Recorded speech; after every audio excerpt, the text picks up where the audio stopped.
Thank you for the introduction. And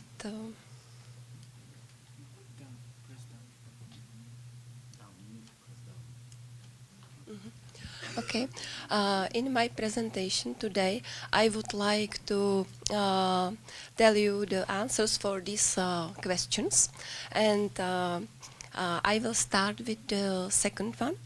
What is the National Repository of the Grey Literature? This is our library. It is National Library of Technology.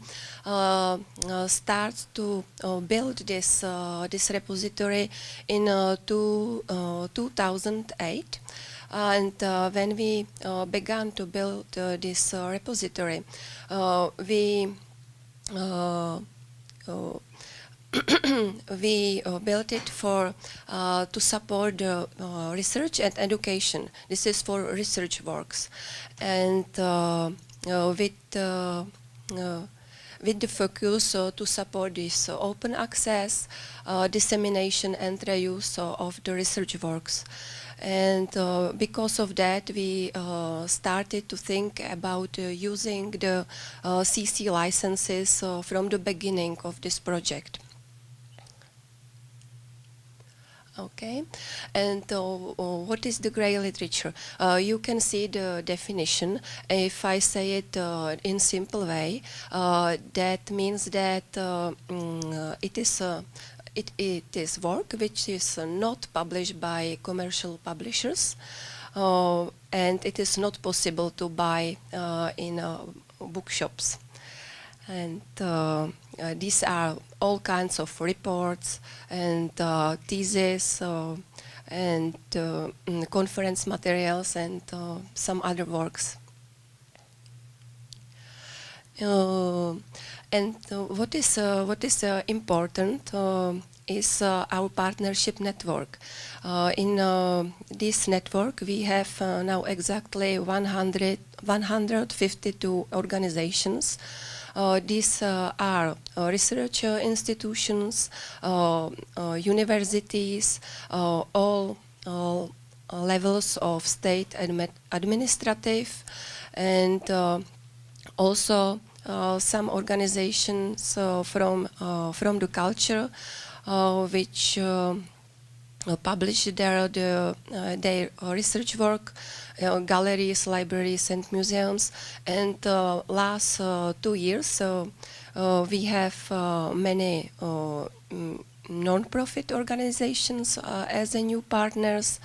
And we also allow in our repository to build the personal archives. And there is interesting that we offered 2 ways how to cooperate it.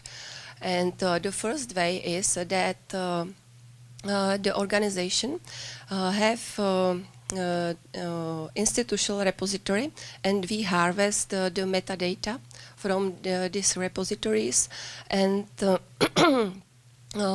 then we link to their repository to the full text. And for these institutions, we offered the presentations about the repositories, included the CC licenses, but they invite us very rarely.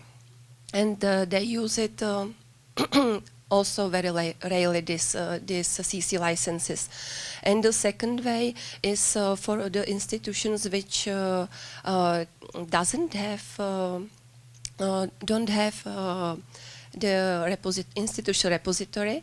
So we create for them the collection in National Repository directly, and they can insert their research works directly to the repository. But before that, we make the trainings for their employees, and it is included the CC licenses.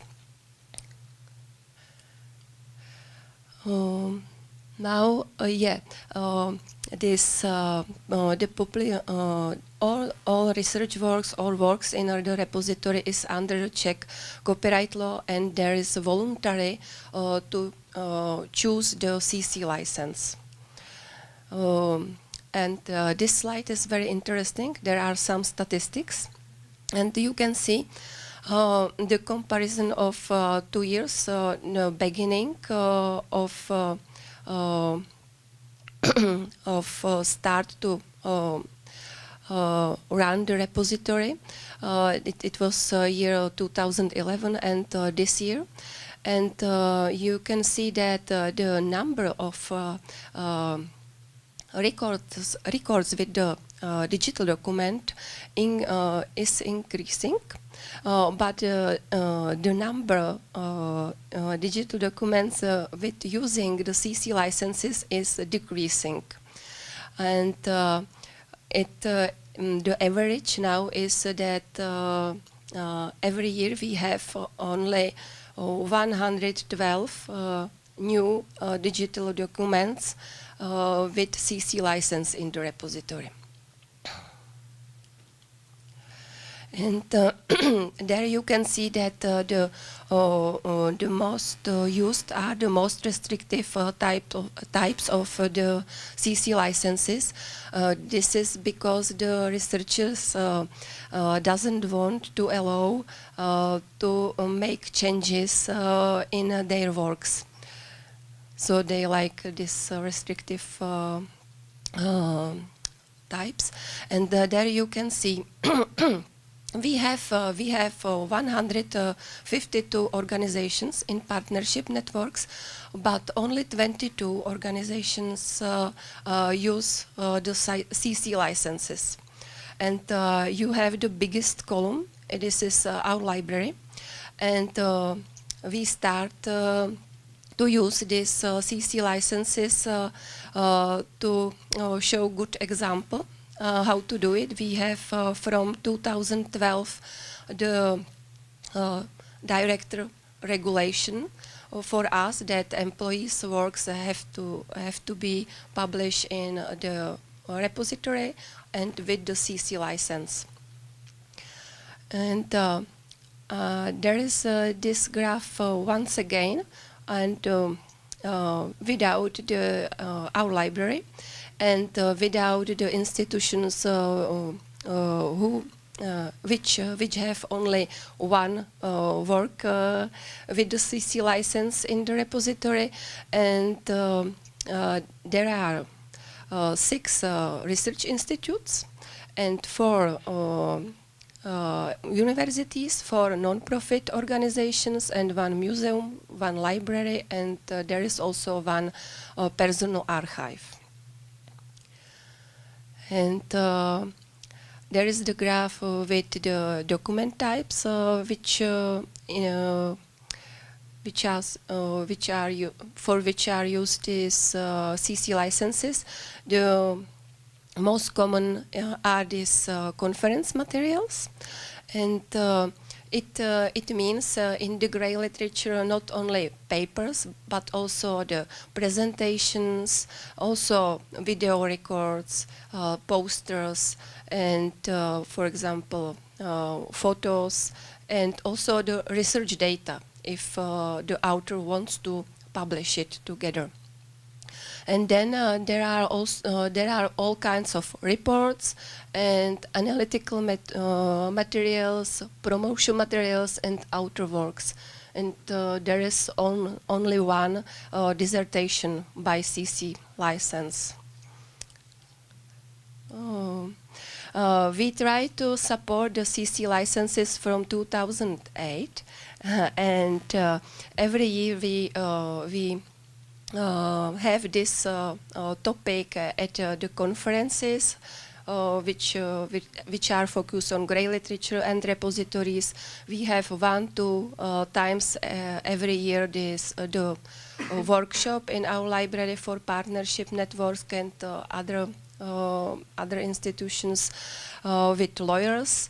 We presented the CC licenses also at museum night in Prague, and we are open to discuss the CC licenses. We have it. We included it into our training. So and we are instead of that all, there is a very little use of the CC licenses. It is not still very known in the Czech Republic. There is some a lack of trust for CC licenses. The researchers think that if they published their work in institutional repository as an open access, it is enough. There is not necessary to use the CC license. And also the organizations doesn't want to do this mandatory for the employees. So thank you for attention.